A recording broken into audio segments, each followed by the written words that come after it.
Assalamualaikum warahmatullahi wabarakatuh. Langkung ti payun mangga urang sanggakeun puji sinareng syukur ka Gusti Allah Subhanahu wa taala sareng barilah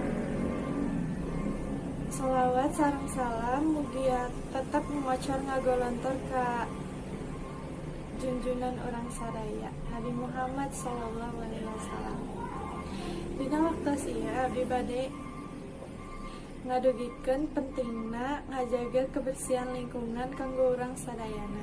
Janten urang sadayana penting atau wajib ngajaga kebersihan lingkungan.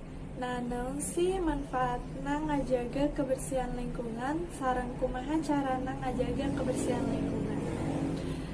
Nah, manfaat ngajaga kebersihan lingkungan nyaeta ngahindarkeun diri ulang tina sagala rupi panyakit.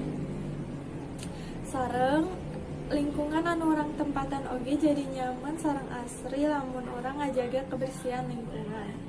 Nah, kumaha carana ngajaga kebersihan lingkungan?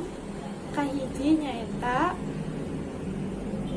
micen runtah karena tempatna. Kadua, margi keur musim Covid, urang biasakeun wasu panangan.